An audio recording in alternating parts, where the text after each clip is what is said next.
Good afternoon, everybody. Thank you all for joining us for this month's episode of the Las Cruces Police Department Bridging the Badge episode. My name is Sergeant Lazarin. I'm with the Las Cruces Police Department Community Outreach Unit. Today we're going to be discussing back to school safety with the school year right around the corner. We wanted to reach out to our audience and our viewers and just kind of talk about things that we have going on with the public schools, the Las Cruces Police Department, and also share some safety information to students, teachers, staff, parents in reference to back to school safety. With me today, I have Officer Holguin with the Las Cruces Police Department School Resource Officer Unit. He is our School Resource Officer at Centennial High School. And also joining with us today, I have Chief of Operations, Mr. C. Rodriguez with the Las Cruces Public Schools. Officer Rodriguez, Officer Holguin, if you want to give us a quick introduction about yourself. So I've been with the department for 16 years now. I'm currently a school resource officer. I started on patrol, went to the traffic section, and I've been with the school resource officer unit since about 2019. Awesome. And then Mr. Rodriguez, if you wouldn't mind introducing yourself to the audience. Sure. So started my 21st year with Las Cruces Public Schools. I've been a teacher, assistant principal at high school, middle schools, and principal of Mesa Middle School for 5 years. Served in special education and now serving as the chief of operation, responsible for safety and security of our schools and, collaborating with the Las Cruces Police Department and other entities that we have. So just proud to serve and ensuring that we keep our students safe and our staff.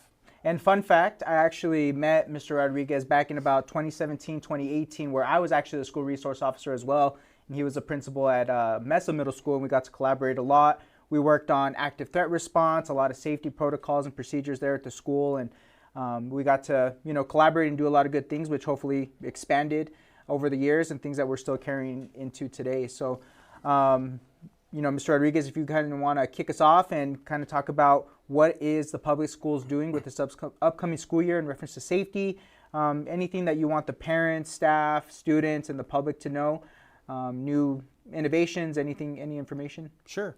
Yeah, so we're actually implementing a lot of new different things, aside from looking at safety.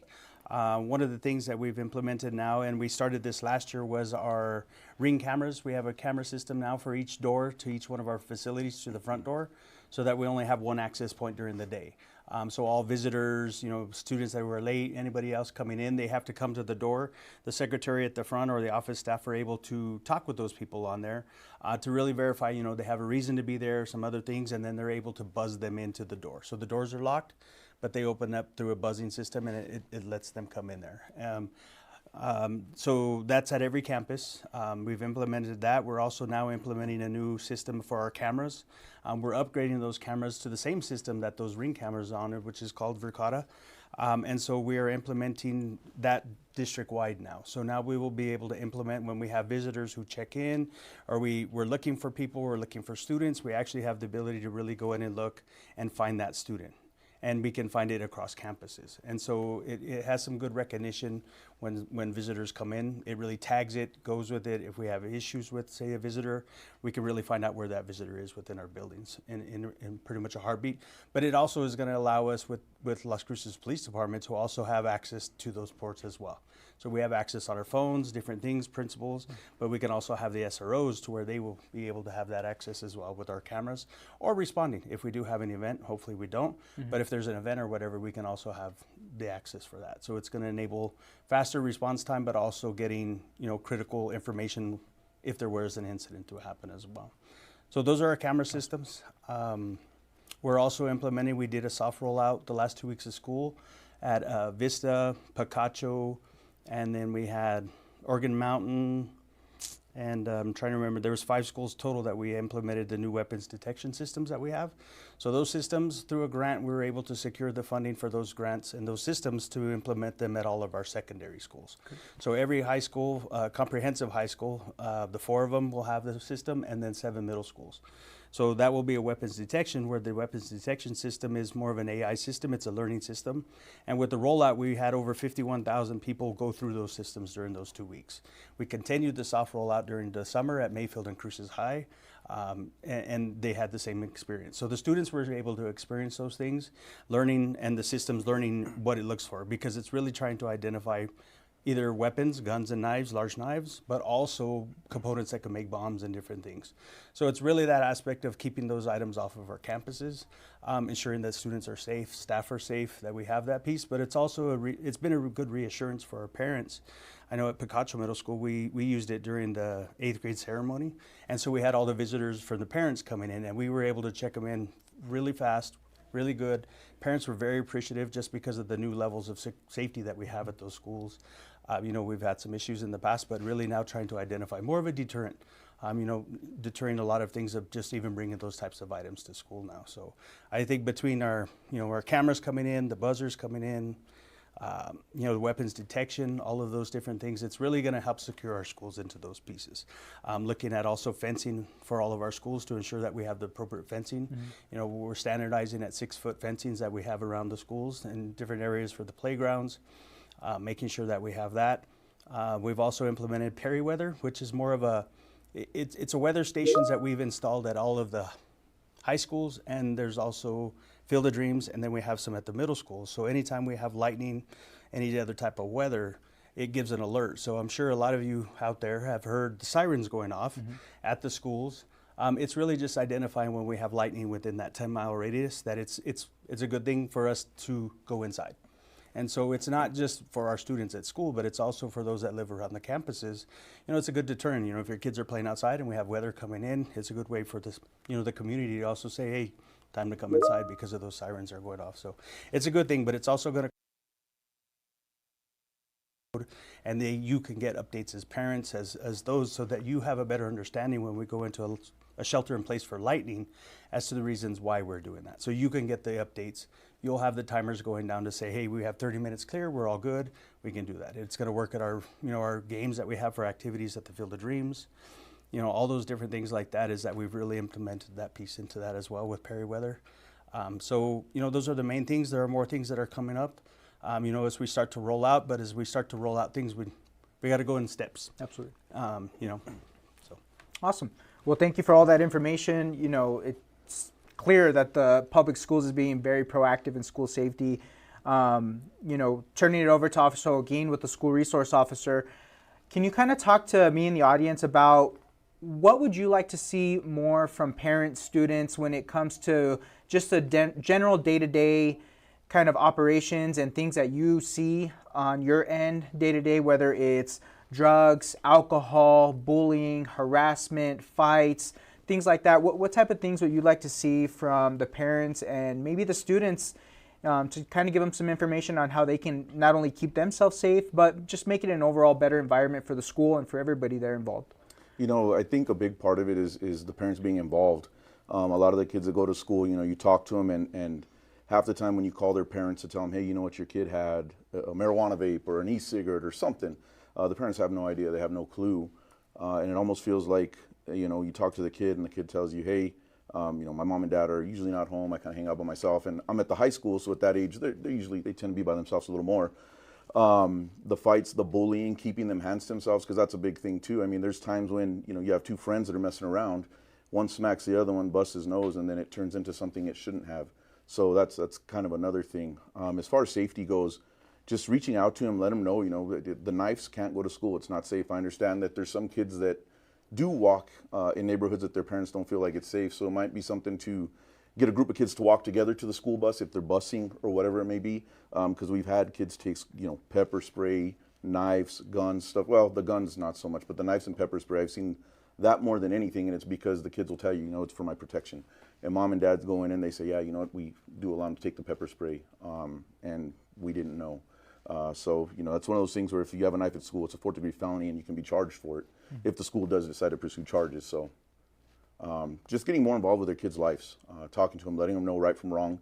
I know we're in a day and age where social media is huge, and I think that's another thing is that, you know, you got this Roblox and all these other things out there that just different people get on, then you have no clue who's on the other side. So you can have your 13-year-old daughter talking to a 26-year-old man and not know that. Be more involved in that way, you know, get onto their devices, check who they're talking to, look what they're talking about, and whatnot. So awesome. Just be more involved in their kids' lives. Yeah, and obviously, you know, not only, speaking from personal experience as a school resource officer, but the school resource officers now, all the staff with the schools, the security, everybody is there to help. I can say that.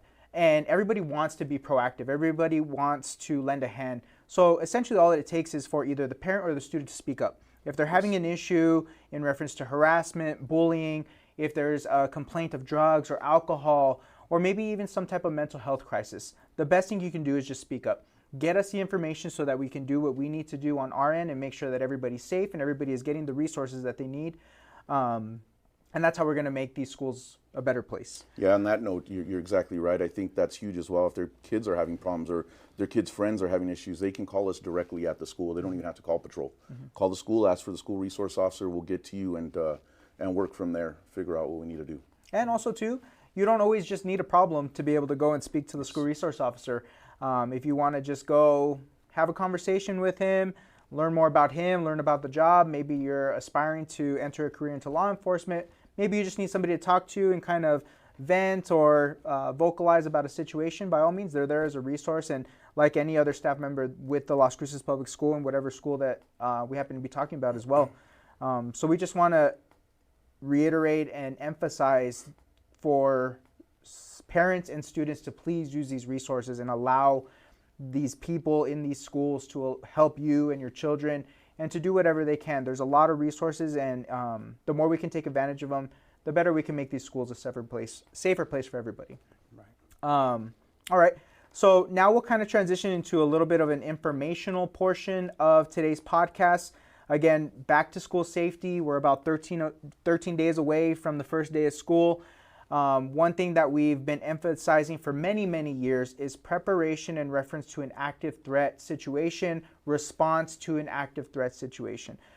There's two different sides of it, being the civilian side, students, teachers, school staff, parents, anybody who may be in these locations. And then there's the side of the law enforcement and how we're going to respond. So it's always best to have the information, make sure you're prepared, and make sure that we're taking the necessary steps to not only educate ourselves, educate our family members, our students, our children on how to be prepared, how to be proactive in a response, and how to keep themselves safe. There's a lot of different models out there. We've used Alice before, we've used Alert. We have our own specific curriculum with the Las Cruces Police Department that we also teach. They're all emphasized around the concept of run, hide, fight, avoid, deny, defend, different verbiage, but essentially it means the same thing. In the event of an active shooter situation, number one, be aware of your surroundings. If you hear something suspicious going on, if you are experiencing something suspicious or threatening going on, we need you to react as quickly as possible. We don't want you to have to go to someone to seek guidance or to look for a teacher or adult or a friend to confirm that you are in a dangerous situation. We need you to recognize as quickly as possible that you're in a dangerous situation. From there, we need you to make a decision as quickly as possible. First option is always our most recommended option, is to avoid or run from the area. If you are able to remove yourself from the area as far as possible to a safe location away from the threat, that is always going to be the preferred situation. I know one thing that always came up when we conducted trainings in the school was sometimes the students didn't feel like they had the authority to run to safety, thinking that they were going to get in trouble with their teachers or their parents or something like that. And we want to emphasize, look, in these dangerous situations, we want the students to be proactive. We want them to get themselves to safety, which is why we conduct training with the students in the schools so that they know how to respond, but also if they happen to run off campus and they're hiding somewhere, they've kept themselves safe, they also know where to go after. They know who to call, they know where to go, they know where the reunification point is for that specific school. So again, make sure your students and your children are educated on that and have the information they need in order to respond that way. So be aware of your evacuation routes at all time, especially as you're moving from building to building at all parts of your day, but also secondary evacuation routes, maybe even unconventional routes where that might require you to break a window and jump out of a window, or if your main exit route is blocked or the threat is possibly down your main exit route, where's your secondary exit route? Where can you go?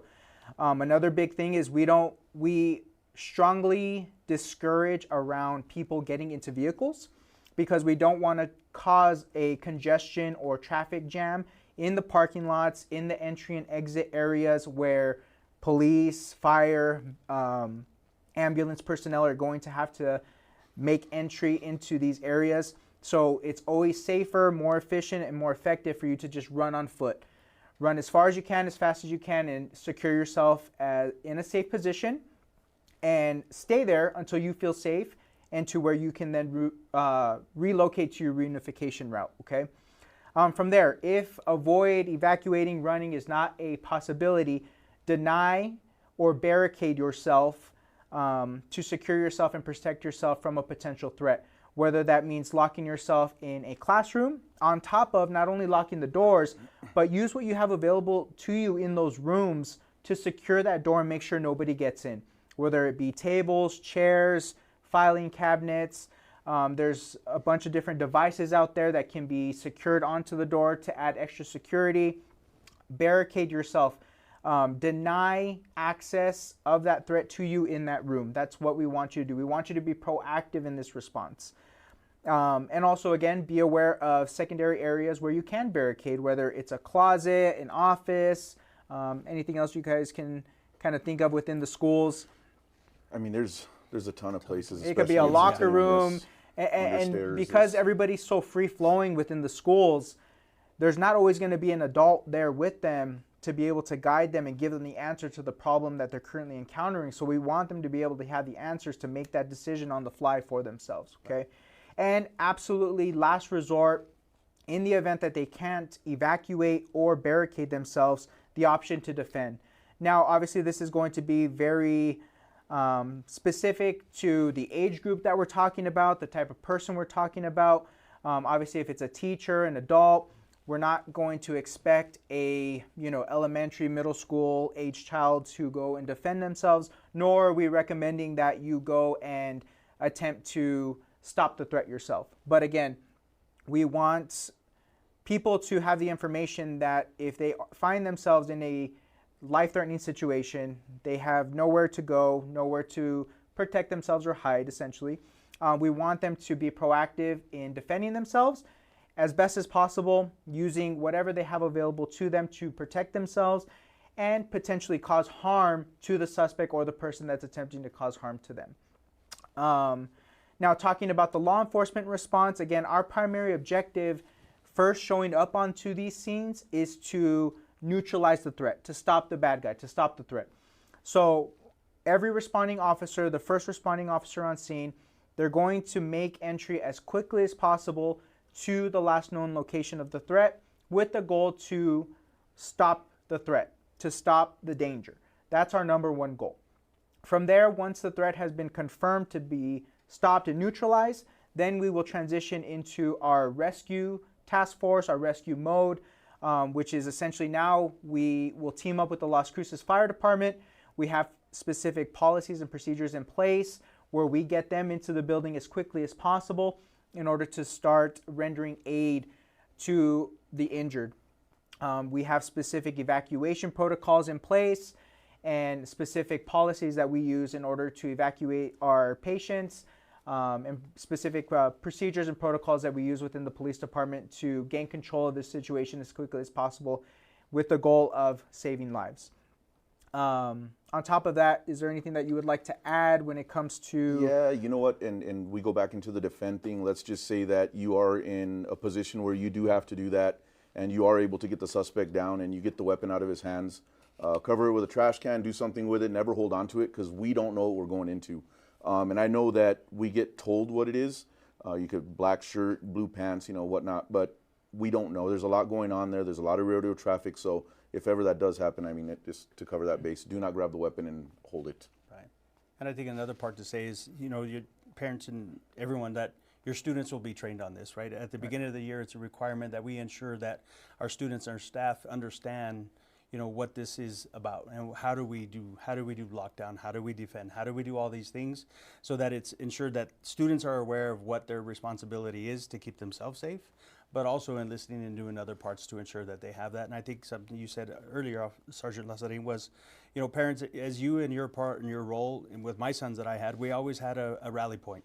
If you got off campus, I would always sit down with my sons every year, and we always said, hey, this is where you're going to go. You get off campus, we'll meet you here, right? And it's far away from the school. And I think parents, that's really, you know, the other officer was talking about it, was parents get involved. And I think that's the biggest piece, right? Is that communication with your parents. And sometimes you may not know, ask for help, right? Come to, you know, one of the SROs, come to your principals, whoever it is that we can assist you and help you, even with other topics, you know. But that the more you can be involved, the more that we have, I think, the buy-in from your student to say, hey, there's a plan in place, not just at the school, but also at the home.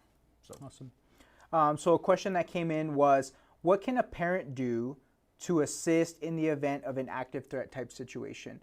So I know one thing that we strongly encourage is, again, every school has a reunification point. In the event that students, staff evacuate in all different directions, there's a singular point that everybody is instructed to eventually reunify at in order to conduct the reunification process and, again, turn over kids back to parents and make sure that everybody is accounted for.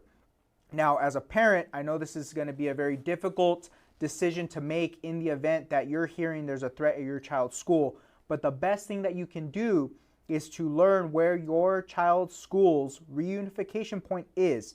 That's going to be the quickest way for you to get answers and for you to get reunified with your child. Going to the school, flooding the area, jamming up the parking lots, adding to the chaos that is already there is going to make everybody else's job a little bit more difficult. So the best thing you can do is to go directly to that reunification point and find your school staff there. Everybody's going to be trained as how that's going to be ran in order to turn over the child back over to you. absolutely. So that's the best thing that a parent can do in the event of those situations. Right, and parents, you'll be notified of those different, you know, reunification points that we have. But really, again, like you said, Sergeant Lazarin, it's the best place is to go there. Those students that are there, we'll have buses moving in. We will take them to their alternate place where we will reunify with them. So definitely, that's the best place to go. Mm-hmm. Yeah. Another question came in: does LCPD train with Las Cruces Public School employees? So do you want to elaborate on that as far as the training that they're doing with the security officers as well as with school staff, teachers? Absolutely, yes. We've had a great partnership even when Lazarin was there and before at Mesa. You know, they do come in, they train the staff, they train the admin, they train our security officers that are on each of the schools. So we're very involved with them as far as that training piece that we have that goes into there. And it's also preventative, right? Even throughout the times, like they said, they're there to help prevent, not just if there's an incident, right? Mm-hmm. We want to be preventative too. And so it's really that preventative piece of what they receive their training in is not just in the threats or the weapons, but it's also, you know, drugs, other substances, other stuff like that. So yes, we do a lot of collaboration with them. You know, our Assistant Director of Safety and Security, she's a former LCPD officer. So with her, we have a great resource with her because she has the connections to LCPD, but also with other law enforcement agencies. Mm-hmm. And just having that connection with her is awesome for us to be able to do that. So definitely. And then if you want to elaborate kind of the collaboration that you have with your specific security, kind of how you guys bounce off each other when it comes to safety concerns, or if a specific incident is brought to your attention, how you guys like to kind of collaborate and deal with it? It varies. I mean, I could give you different situations, but as far as that goes, a lot of the stuff that we do, we won't do over the radio. You know, our assistant principals, my principal will get a hold of each other. Hey, we got this going on. Whether it be a kid with a gun at the school, which we've had, we'll meet up and, you know, go to the classroom, do what we have to do to get that threat out of the classroom if that's the possibility without disrupting too much of the school process. So our school security, we have 4 security guards at Centennial. I have 4 assistant principals and 1 principal. So there's quite a few of us there on top of the staff, the teachers, and everybody else. But we do work together well and mesh well as far as when it comes to, you know, threats, drugs, alcohol, whatever that is. We got the cameras that he was talking about, which help tremendously. You know, if we do have a fight in the restroom, you can go back to the cameras and see who's coming out. They're not in the restrooms, but you can see who's going in and out, and they're good enough now where you can actually look at the camera and see if there's any bumps, bruises, blood, stuff like that, torn t-shirts.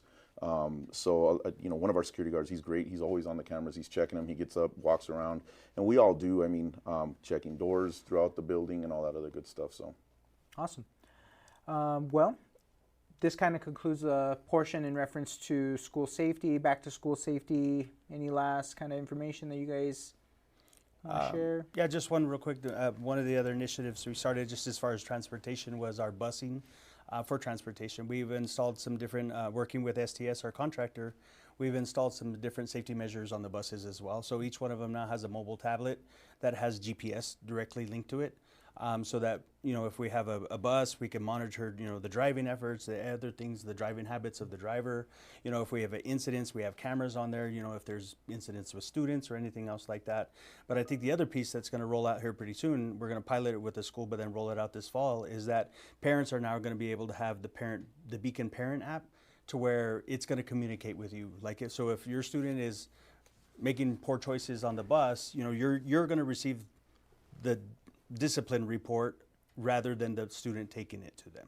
So it's going to go to the principal, it's going to go to the parents. But one thing is that hopefully we can intervene earlier rather than it proceeding and getting worse, right? But I think the other part of the app that's going to help is that parents, you're going to be notified when that bus is about 2 minutes away from the drop off. You're going to know, hey, the bus just got to my house, bus just left. So you're going to be able to have that type of information from that app. So especially, for the younger students, the other students that are riding, you kind of have that sense of peace to know, okay, yeah, my student was just dropped off. And then you're able to understand and know when that's happening.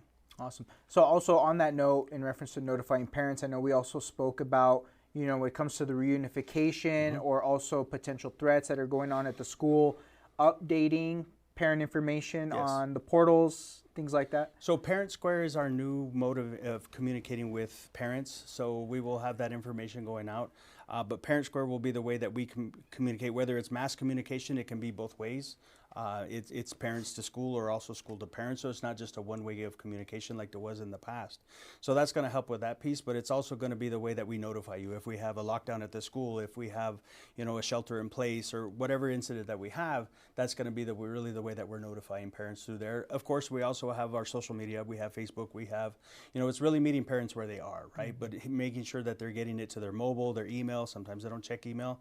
But I think that's another important thing is parents, please update your information, right? We have to have the most current information for your contact info, addresses, all those things. And it's not just, you do it at one school, making sure that, you update it online, you can update it there, but also just going into the school, making sure that we have the most recent people who are authorized to pick up your student, because that's going to be important to really in reunification. Say you can't make it, you're out of town.